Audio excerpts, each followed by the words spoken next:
ফোনে বাংলায় আপনাদের স্বাগত। কেউ দুর্নীতিতে অভিযুক্ত, কেউ অভিযুক্ত পণের দাবিতে হেনস্থায়, কেউ বিজেপির ঘনিষ্ঠ বলে দাবি। ভোটের বঙ্গে কমিশনের নিয়োগ করা 4 জেনারেল অবজারভারকে নিয়ে বিস্ফোরক অভিযোগ তৃণমূলের।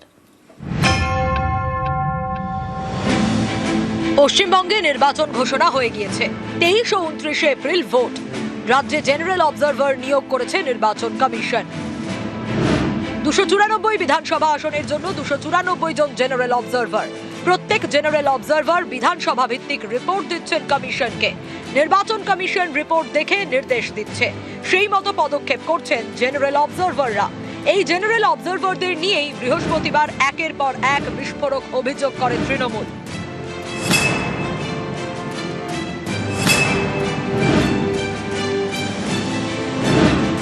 ধীরজ কুমার মালদার গাজলের জেনারেল অবজারভার। তৃণমূলের দাবি, মহারাষ্ট্রের হেলথ কমিশনার থাকাকালীন 8,000 কোটি টাকার অ্যাম্বুলেন্স টেন্ডার দুর্নীতিতে অভিযুক্ত এই ধীরজ কুমার। বিরোধীরা বলেছিলেন যে লোকাল লিডারের আত্মীয়কে বেনিফিট করার জন্য এই টেন্ডারটা ডাকা হয়েছে।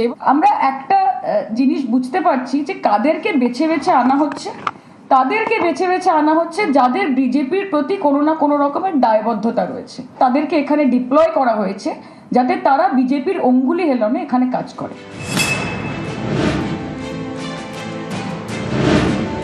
অজয় কেতসরিয়া বনগা দক্ষিণের জেনারেল অবজারভার। তৃণমূলের দাবি, মধ্যপ্রদেশের সাতনার কালেক্টর থাকাকালীন প্রায় 40 একর সরকারি জমিকে ব্যক্তিগত জমিতে পরিবর্তন করানোর অভিযোগ ওঠে তাঁর বিরুদ্ধে। রেওয়া কমিশনারের রিপোর্টে তিনি দোষী সাব্যস্ত হন।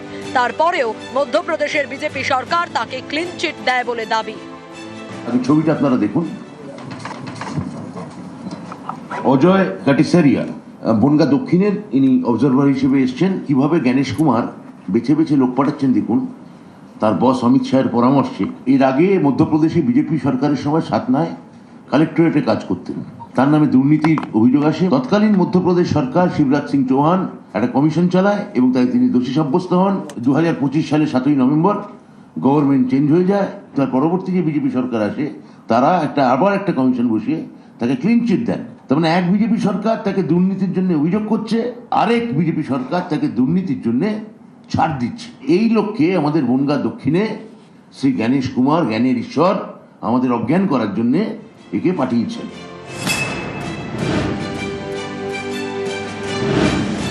গন্ধম চন্দ্রডু বালিগঞ্জের জেনারেল অবজারভার। তৃণমূলের অভিযোগ, 2018 সালে গন্ধম চন্দ্রডুর বিরুদ্ধে পণের দাবিতে হেনস্থা করার অভিযোগে মামলা দায়ের হয়। তখন তিনি অন্ধ্রপ্রদেশের আদিবাসী কল্যাণ বিভাগের ডিরেক্টর।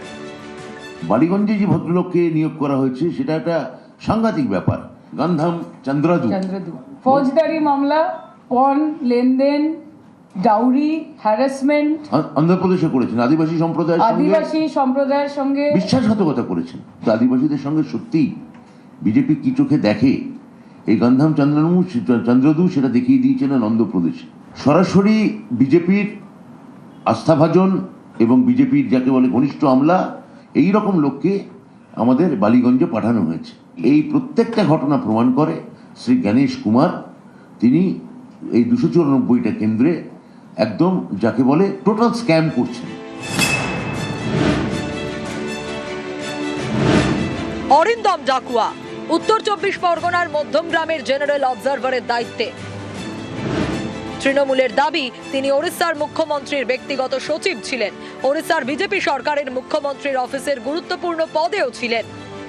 মধ্যমগ্রামের অবজারভার অরিন্দম ডাকুয়া, ওড়িশা যে বিজেপি সরকার স্থাপিত হলো, মুখ্যমন্ত্রীর নাম হচ্ছেন মাননীয় শ্রী মোহন চরণ মাঝি। তার অফিসে সিএমওতে সচিব হিসেবে কাজ করতেন। এটা মানে বোঝা যায় যে কেমন লোককে পাঠানো হচ্ছে, যে এটা কোনো যে এটা টেকনিক্যাল পোস্টিং নয়।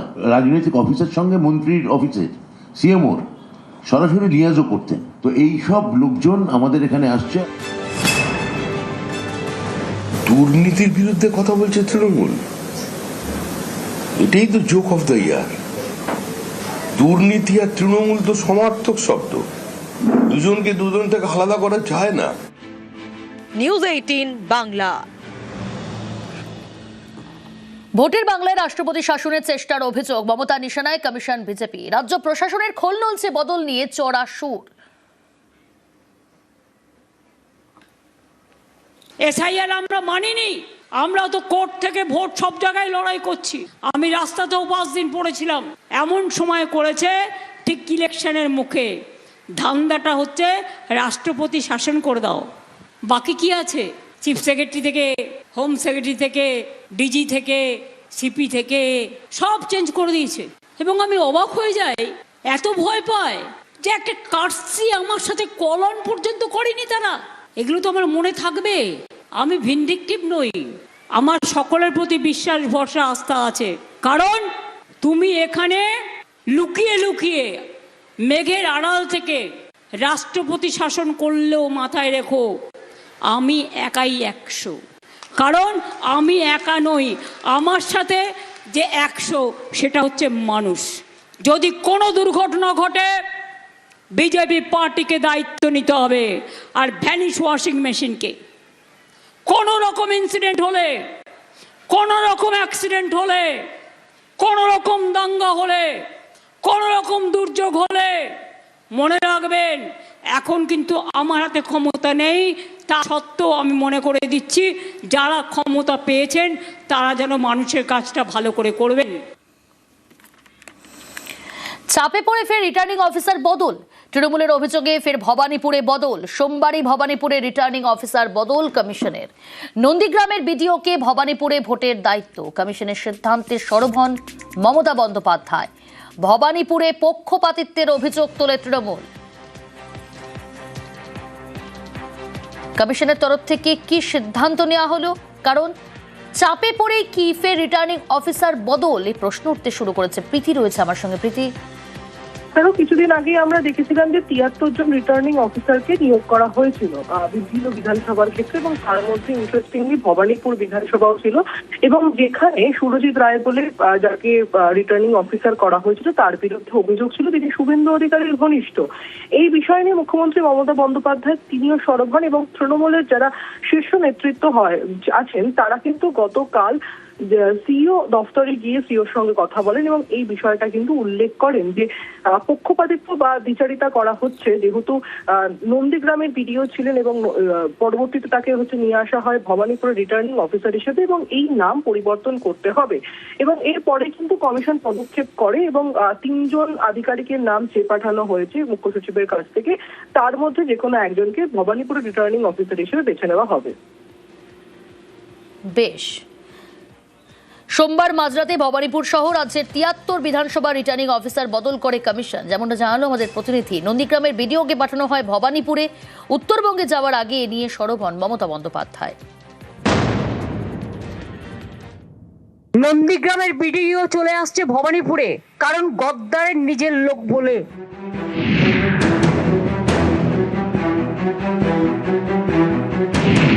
দু 2018 সালের অগস্ট থেকে 2021 ফেব্রুয়ারি পর্যন্ত নন্দীগ্রাম 2 নম্বর ব্লকের বিডিও ছিলেন সুরজিৎ রায়। তাকে এবার ভবানীপুর বিধানসভা কেন্দ্রে রিটার্নিং অফিসার করল কমিশন। নন্দীগ্রামের বিডিও চলে আসছে ভবানীপুরে, কারণ গদ্দারের নিজের লোক বলে। 21 ভোটের ভরকেন্দ্র ছিল নন্দীগ্রাম। পূর্ব মেদিনীপুরের নন্দীগ্রাম থেকে ভোটে লড়েছিলেন মমতা বন্দ্যোপাধ্যায়। বিজেপির প্রার্থী ছিলেন শুভেন্দু অধিকারী। তিনি ভোটে যেতেন, আর 21 ফের ডাবল সেঞ্চুরি করে মুখ্যমন্ত্রী হন মমতা বন্দ্যোপাধ্যায়। উপনির্বাচনে ভবানীপুর আসন থেকে তিনি রেকর্ড ভোটে যেতেন। এবারও তিনি ভবানীপুর থেকেই লড়ছেন। বিজেপি দাঁড় করিয়েছে শুভেন্দু অধিকারীকে। নন্দীগ্রামের বিডিও চলে আসছে ভবানীপুরে, কারণ গদ্দারের নিজের লোক বলে। গত 18 মার্চ কলকাতার 2 ডিস্ট্রিক্ট ইলেকশন অফিসার বদল করে নির্বাচন কমিশন। কলকাতা উত্তরের ডিস্ট্রিক্ট ইলেকশন অফিসার করা হয় স্মিতা পান্ডেকে। স্মিতা পান্ডেকে 2021 সালের ভোটের আগে পূর্ব মেদিনীপুরের জেলা শাসক হিসেবে নিয়োগ করেছিল কমিশন। সেবার নন্দীগ্রামে ভোট গণনায় জেলা শাসকের ভূমিকা নিয়ে প্রশ্ন তুলেছিলেন মমতা বন্দ্যোপাধ্যায়। এবার তার অভিযোগ, ইচ্ছে করে নন্দীগ্রামের বিডিওকে ভবানীপুরে পাঠানো হয়েছে। নন্দীগ্রামের বিডিও চলে আসছে ভবানীপুরে, কারণ গদ্দারের নিজের লোক বলে। নিউজ 18 বাংলা।